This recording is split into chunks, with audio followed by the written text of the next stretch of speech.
আমাদের বাঙালিদের পেঁয়াজি হচ্ছে একটা খুবই দুর্বলতার জায়গা, কিন্তু আমরা জেনারেলি পেঁয়াজিটা খাই হচ্ছে মানে যেটা রাস্তাঘাটে পাওয়া যায় বেসন দিয়ে।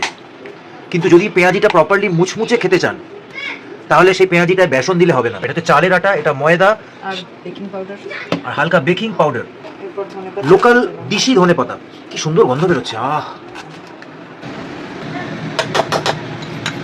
কাঁচা লঙ্কাগুলো চলে গেল, মানে পেঁয়াজিটা বেশ ঝাল ঝাল হবে, কিন্তু বাইরে যেরকম জোরালো বৃষ্টি পড়ছে তার মধ্যে ঝাল ঝাল পেঁয়াজি। লোকাল দিশি ধনেপাতা চলে গেল।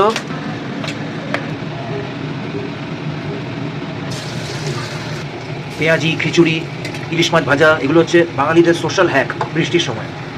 হালকা গোল্ডেন ব্রাউন হয়ে গেছে নিচটা, উল্টে দেওয়া হচ্ছে। আহা, কি কালার এসছে। প্লিজ কমেন্টসে শেয়ার করবেন যে আপনাদের এরম বৃষ্টির হ্যাক স্ন্যাক কি।